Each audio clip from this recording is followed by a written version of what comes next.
Now we're going to start this cake off with some self-raising flour. Now I have 2 cups here in a bowl. Now if you don't have self-raising flour, just use 2 cups of normal flour and add about a tablespoon of baking powder to it. So to our flour, I'm going to add in 1 cup of sugar and then 1 450 gram can of crushed pineapples, and put juice and all into them as well. So just thoroughly mix it through until we get to a nice consistent batter. Okay, next I have a lined and greased springform pan. So just simply place our batter into our springform pan. And how simple was that to prepare? So all we have to do now is place this into a preheated oven at 180 degrees Celsius or 350 degrees Fahrenheit for 40 minutes. Okay, so I've let it cool down for about half an hour, and there we have a delicious 3-ingredient pineapple cake. Now just look at how fluffy and delicious that has turned out. So it's not only nice and fluffy, it's still moist, and with that lovely taste of pineapple throughout, this 3-ingredient pineapple cake is going to taste simply delish.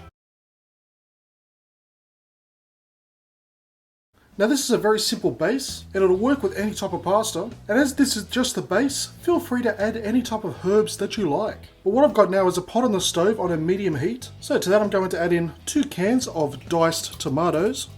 Now feel free to use puree tomatoes if you like. I like to dice just because it adds a little bit of extra texture. Then about 4 tablespoons or half a stick of butter. And we're just going to give it a bit of a stir, and we're going to let it come up to a simmer.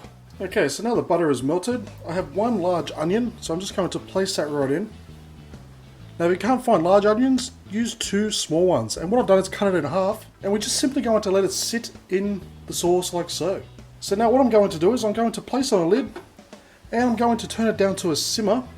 And we're just going to let that simmer away for 50 minutes. And every, say, 15 minutes, just give it a quick stir. And then after 50 minutes, it's ready to serve. Now I've just served up our pasta sauce with some pasta. Now as I said, this is more of a base, so you can add other herbs and spices, for example salt, pepper, or anything else that you like. And honestly, you can have it just as is, just with some pasta. Or you can place it into any dish that asks for pasta sauce. So it really is up to you if you add any salt or pepper or herbs to it, but either way, in a pasta dish or recipe, it's still going to taste simply delish. Now for this I'm going to use a food processor, that'll work best, but you can also use a blender. So now into the food processor I'm going to place in 1 cup of dried dates. Now with this recipe I'm saying it's 3 ingredients because you're using 3 different packets. So when it comes to the nuts, you can use 1 single nut, or you can be like me, I'm using a packet of mixed nuts. So just choose your favorites, or as I said, you can go for the mixed, just make sure they're roasted. And our final ingredient is 1 cup of mixed fruit. And again, these all come in 1 particular packet. So now we're going to pulse it through a few times to break it all up. And then we're going to keep it on low and process it for about 2 minutes until it comes up to sort of like a sticky paste.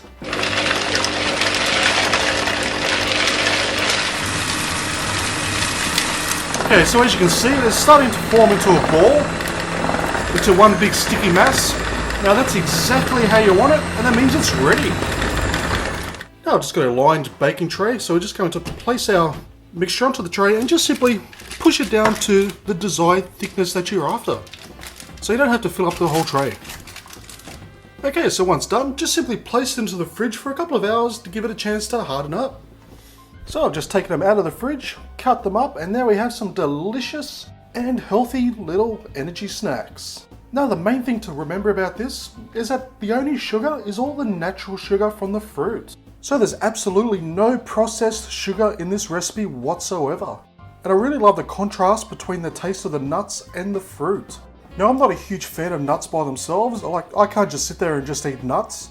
But when you mix them in with this lovely dried fruit, honestly I love it and I think it tastes simply delish. So to start off with, into a container I'm going to place in about 2 cups of thickened cream or whipping cream. And then we're just simply going to place in 1 packet of French onion soup. And give it a very good mix around until it's well combined. So next we're going to pour in just a little bit of our cream mixture into a baking dish. And I've also sliced up 6 potatoes. So we're going to place on a thin layer just on top of our cream here on the base. And then on top of that first layer, I'm going to place on some more cream and just spread it out a bit. Then another layer of potatoes and of course another layer of cream. And we're just going to keep on doing that until we've used up all the potatoes. And once done, just simply place it into a preheated oven at 180 degrees Celsius or 350 degrees Fahrenheit for 30 minutes. Now we have, fresh out of the oven, an incredibly simple yet fantastically tasty 3-ingredient potato bake. So as a side, this works incredibly well, especially with the French onion soup. It's a slight different taste than a normal one, but it just works so well. But the only thing that really matters is, even though it just takes a few minutes to prepare, it still tastes simply delish. We're going to start this off with a star ingredient, and that's about 20 Oreo cookies. And I've just placed them into a Ziploc bag. So with a rolling pin, just feel free to let out your frustrations. And we're going to break them up until they're nice and fine, but also leave some larger bits in there for texture. Now for our second ingredient, I'm going to use some whipping cream. So just pour 2 cups into a mixing bowl. And all we have to do is whip it up until we get to the soft peak stage. Once at the soft peak stage, we're going to pour in 1 standard can of sweetened condensed milk. Then whisk it through until it's well combined. Now once combined, we're going to place in our third and final ingredient, and that's our crushed Oreo cookies. Then whisk it through just for a few seconds until it's just combined. So now it's just a simple matter of placing our ice cream mixture into a container and sealing it up so it's nice and tight, and we're going to place this into the freezer for about 3 to 4 hours to completely set. Now I've had our Oreo ice cream in the freezer for a few hours now and it's ready. Now mine's come up a little bit darker because I've put it through an ice cream churner simply to speed up the process for this video. But honestly, it is not necessary. The only difference between using a churner and not using a churner is time. This ice cream has come out nice and creamy, nice and fluffy, and you really do enjoy that Oreo goodness. So it's not only an incredibly simple 3-ingredient Oreo ice cream to make, it also tastes simply delish. Now this is certainly the easiest cupcake recipe I have ever made, yet it's also incredibly tasty too, because you only need a simple 3 ingredients. And to start off with, we're going to add in 1 cup of Nutella, followed by 3/4 of a cup of self-raising flour. Of course, if you only have normal flour, just add about a teaspoon of baking powder to it. And finally, 2 eggs. And with a hand or stand mixer, give it a good mix until it's completely combined. Now that it's all mixed through, I have some cupcake holders here, and we're just going to fill each one 3/4 of the way up with our mix. Okay, once done, I'm going to place it into a preheated oven at 180 degrees Celsius or 350 degrees Fahrenheit for about 25 minutes, and you'll know they're ready when you tap them on top and they spring back. And there we have our lovely and delicious 3-ingredient Nutella cupcakes. Now I've just placed a bit more Nutella on top just to spruce it up a little bit, but it's still part of the 3 ingredients, so it still counts. So it's come out as a very fluffy yet delicious texture. The great thing about this is there's also no added sugar, apart from of course what's in the Nutella. And for 3 ingredients and about 2 or 3 minutes to prepare, you can't go wrong because these Nutella cupcakes taste simply delish. Now this is truly the simplest macaroon recipe you'll ever make, because with just 3 ingredients into a bowl, I'm going to place in 200 grams or 7 ounces of dried flaked coconut. Then everyone's favourite ingredient, 1 can or 300 grams of sweetened condensed milk. And then for our macaroon flavour, about 1.5 teaspoons of almond extract. And all you simply have to do is just give it a good mix until everything is well combined. Now once mixed, we're going to grab about say a teaspoon worth of our macaroon mixture, just put it into a little bowl and place it onto a greased baking tray.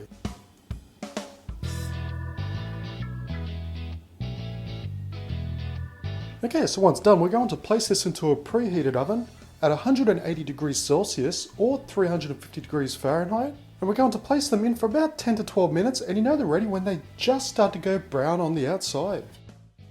And there we have it, incredibly simple and easy 3-ingredient macaroon recipe. And see how they're just slightly browned on the outside? That's exactly how you want it, and that means they're perfect. So it certainly is the easiest macaroon recipe you'll ever make, but it's also a very tasty version as well.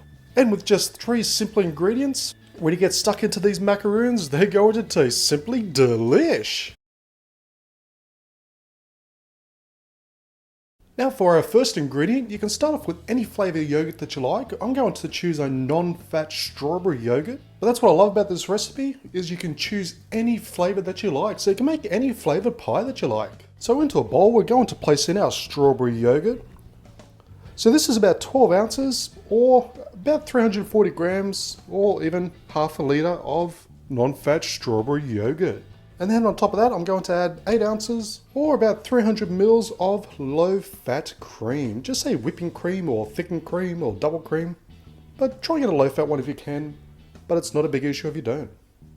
And with our 2 ingredients in the bowl, just get a whisk and we're going to give it a good whisk until it's well combined. That's how simple this is.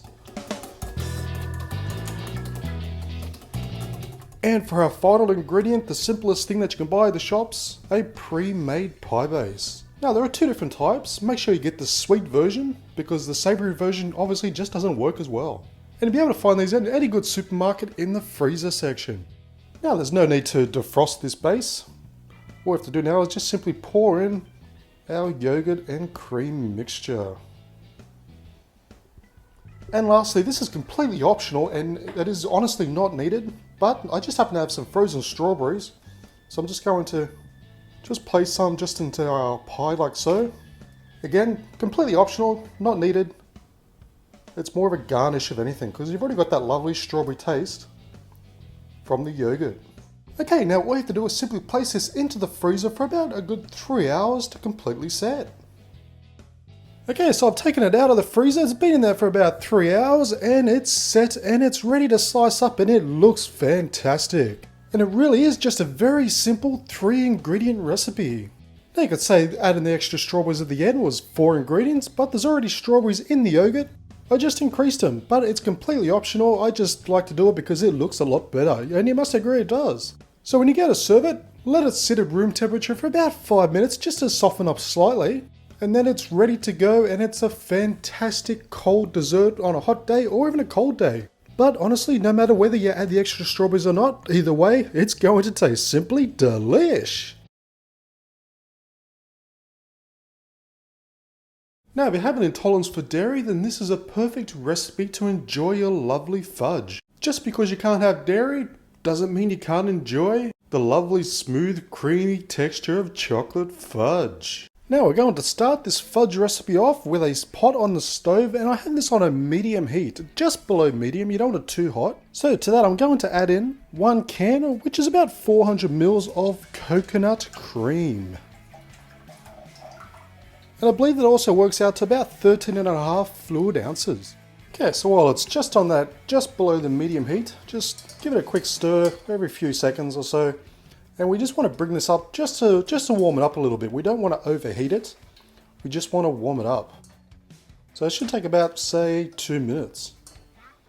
Okay, so our coconut cream is just nice and warm now. It's not too hot. So next I'm going to add in 3/4 cup of powdered or icing sugar. And just keep on whisking that through until it's well combined and dissolved and you have no lumps. For our last ingredient, I'm going to use some dairy-free chocolate chips. Now you should be able to find these in most specialty stores or the specialty aisle of most major supermarkets. So it's not something you'd find in the regular chocolate or candy type section. Chances are you'll find it in the baking section or even the health food section. But basically, for the dairy-free version, you want the dairy-free chocolate. And I'm going to need 3 cups worth. Okay, so with our powdered sugar completely dissolved in our coconut cream, we're going to pour in 3 cups of our dairy-free chocolate chips. And just simply mix them through until they're completely melted. And once melted, take them straight off the heat. We don't want to overcook them, otherwise you'll burn the chocolate.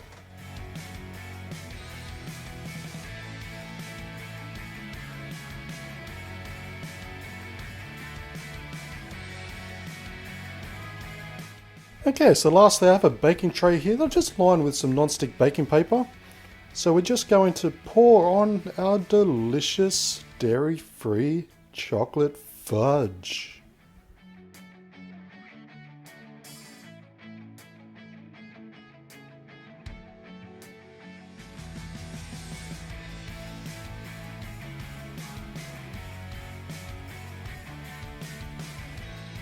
Okay, so once all flattened out and it's all nice and ready, we're going to place this into the fridge for about a good 3 to 4 hours to completely set.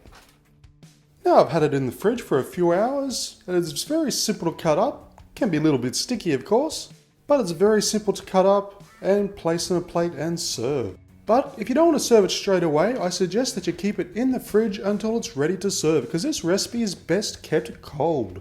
If you leave it out of the fridge for too long, it can start to melt and stick to the plate. But as long as you serve it pretty cold, then you don't have an issue and you have some lovely dairy-free fudge. So even if you don't have an issue with dairy, you can still make this because it still tastes fantastic. You have that lovely chocolate taste, mixed in with a bit of that slight coconut taste as well. It really does work so well. But you put all those flavors together and this dairy-free fudge tastes simply delish.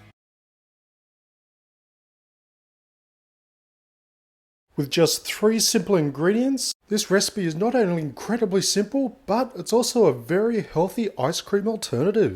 Now we're going to start this recipe off with a blender. Now just make sure it's a blender that's rated to crush ice, because we will be using some frozen ingredients. So into the blender, for the frozen part, we're going to place in 2 frozen chopped up bananas.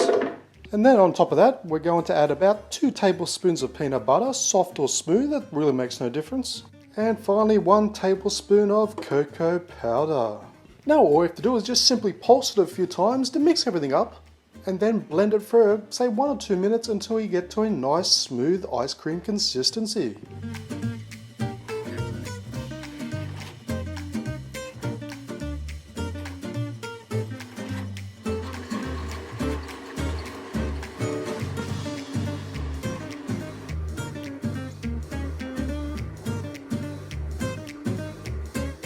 And there we have it, an incredibly delicious, incredibly creamy 3-ingredient peanut butter chocolate ice cream. It really doesn't get any simpler than that, and it literally took me about 2.5 minutes to make. So it's a relatively healthy ice cream compared to all the sugar-laden ones you'd buy at the shops. But if you love peanut butter, throw in a hint of that chocolate, and you don't really taste the banana so much.